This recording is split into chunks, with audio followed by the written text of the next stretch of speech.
ladies and gentlemen, welcome to another episode of America Month, where today we take a look at, chapters 40 through 45 of America Another World.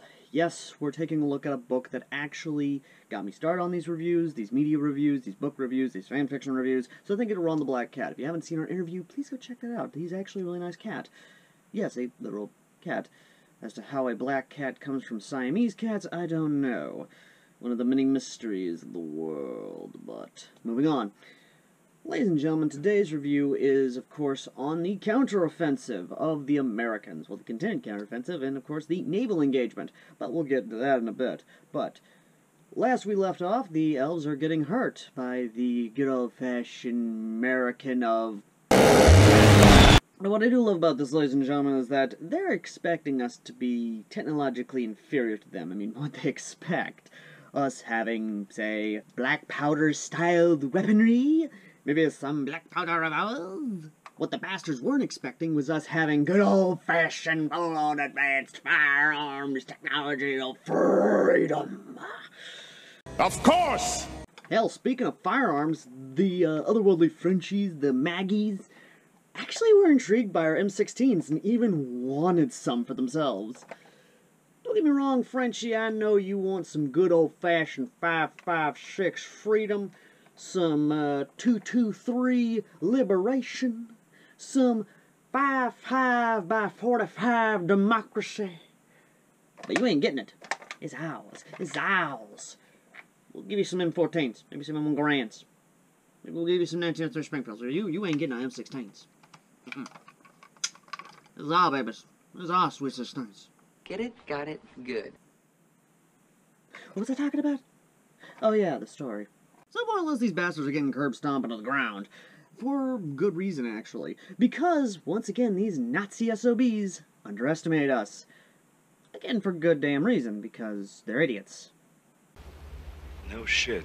So, of course, the jungle is littered with nothing but burning wrecks of Nazi panzers and tigers, and as we're advancing inward, the elf version of Simo Hi-Ha is actually the smart one, sitting up in a tree and not being on the ground, watching as his comrades are being defeated by the supposed inferior humans, which he himself chuckles, showing a possibility that not all elves are racist as sons of bitches.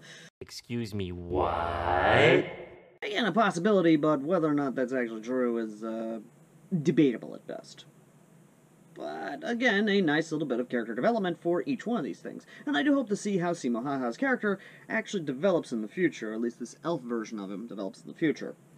Moving on, though. We're still kicking their ass, we're pushing them further and further away, and we're even attacking their landing sites, taking out their airfields, and basically pulling out a tactic from, of course, our time in the Middle East against Saddam Hussein.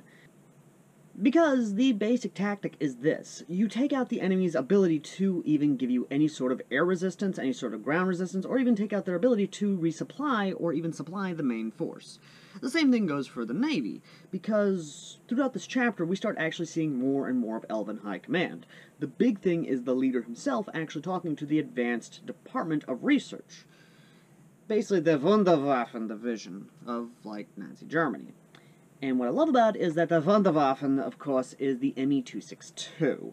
And even their more advanced, quote-unquote, tank, if we even want to talk about a tank, or even call it a tank, is the King Panther tank. If you want to learn more about the Germans' tanks, go watch Tank Museum or any sort of tank video online. But what I love about it is that the ME-262 is supposedly the most advanced... well, yeah. But what I really love is that they keep showing off more of their technology, including the V1, or the Hexen, whatever, basically a V1, the V1 rocket. Because they start realizing how advanced these Americans are, or at least how advanced we are, which, believe me, honey, we're a lot more advanced than you think. Extremely more advanced. But, let's not hurt their pride yet. Of course! So, essentially, they start realizing that the Americans start having the same technology as them. I mean, obviously they have helicopters, they have the ME-262s, or at least a much more advanced version of that, and apparently they have a version of the V1, or the state version of the V1 rocket, or at least of the rockets themselves. And again, I love this because these people are losing their damn mind trying to figure out exactly what the hell is going on. How do these humans, these Americans, have this much technology? How are they this advanced? How did we fucking miss it? And they start learning more about us, and the fact that we were transported, the fact that we are in an area which supposedly is an uncivilized land. And again, they're trying to understand us. Which is fucking hilarious. Oh, God, I love this story. I really do. God help me, I love it. But so the Navy, of course, to try and understand our naval capabilities, launches a Midway-style attack to try and test our abilities. And this it's great. It's lovely. It's beautiful. It is absolutely great. But before we even get into the Midway, and yes, that is Chapter 45, the Elven Midway, we have to talk, we're still on the land battle, and the fact of apparently there is a sniper, or at least supposed snipers, taking pot shots at supply lines and even wounding a couple of Americans, because they don't specifically say he kills them.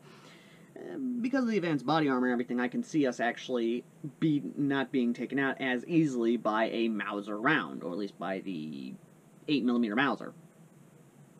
I believe they were using 8mm Mausers still back then. Let me get a gun buck real quick. I need to confirm this. There's the Gewehr rifle, Gewehr, tank Gewehr. Ah, here we are. Here are the Gewehr 98s. No, not 8mm, 7.92mm. So, technically not 8mm Mauser rifle. Which our body armor could actually handle it, so... yeah, one of those things. Back to the book itself. So we can already speculate that this supposed sniper, which they are sending counter-snipers and drones for, has to be Simo, because... again, there's no other sniper in that jungle that we know of, unless there are, which then again the author has not specified. But this is Simo. Simon, basically the jungle death now, or at least the white death, the elven death, whichever name you want to come up with. Moving on though. Now we're at Chapter 45. This one is, of course, the Elven Midway. This is where things get fun, and we actually see the naval capability, them testing the naval capability, them actually showing off the naval tactics. And what I love about it is that the whole reason this happened is because a destroyer group was more or less taken out. And again, I love this. I really do. It shows that the elves are not all arrogant sons of bitches, because the admiral is known as the Silent Admiral, or at least one of their best ones. And again, I love it. I really, really do love it. It just keeps getting better. It just keeps getting better and better and better and better as it goes on. And the way it happens is that he is literally breaking up his fleet into individual units, trying to scout out, see the capabilities of our radar detection. Literally seeing if they could actually get an attack on us. And they do. They almost get us. If it wasn't for our advanced technology. If this was facing a equal nation as a whole, then yes, they would have. If they were fighting World War II America, then yes. If they were fighting Korean America, most definitely. If it was a 1960s America, this is where things would get a little bit, because it kind of depends. Again, there is a lot of things that could be speculated with 1960s America. If it was Cold War America, I mean the 80s America, that's when they start really tipping the scales more into our favor. 1990s America, definitely more. But when it's modern day America, with the technology we have, the firepower we have, everything that we have at our disposal to basically eradicate an enemy naval fleet, yeah, no, it is a one-sided fucking battle. And that's exactly what it is. It is a one-sided battle. Not a single ship is damaged. Not a single ship is taken out. We essentially wipe out the Elven Nazi fleet, or at least the attacking force. Over 700 planes lost. All ships sent after us sunk, and the remaining fleet, the Admiral orders a full-on retreat and even gives a resignation on the damn spot to good old-fashioned Elven Adolf. And literally says that, and I'm just paraphrasing this, but literally says that he can't continue. It literally implores the leader to negotiate with us, with the United States. And I'll tell you now, that ain't fucking happening. That ain't happening. For 3 reasons. Number one, the guy is too damn arrogant. Good old-fashioned Elven Adolf is way too arrogant for his own good, and is not going to negotiate with us whatsoever. Number two, they attacked us. And they committed so many war crimes that we are not going to forgive that easy. And we are not going to back down. And we are going to continue this conflict like we did in World War II. It wasn't a conflict of necessity. It was a conflict that needed to happen to remove a honest-to-God evil from the world. And number three, we hate Nazis with a passion. We hate communists with a passion. Death is a preferable alternative to communism. Hell, we have laws that basically make it illegal to have any sort of communist organization in the United States. Don't believe me? Look it up. It's on the books. You can find it. It's there. And this is where things get more fun, because I'm already looking forward to the next couple chapters. But I'll leave it to you, ladies and gentlemen, to decide what's the next book I should take a look at. Should it be Freedom Rings, chapters 1 through 5? America Summons 1 through 5? Or a book of your choosing? Let me know in the comment section down below, because I'm not going to give you the option for America Another World. If I kept giving you America Another World, we'd be doing the same damn thing. You decide for me to check out other fictions in this month, so I'm going to check out other American fictions. Anyway, thank you all for watching. As always, I've been Airsoft Al, the Command's Airsofter, who reviews American media here in America Month, so you can enjoy it. Till next time, ladies and gentlemen.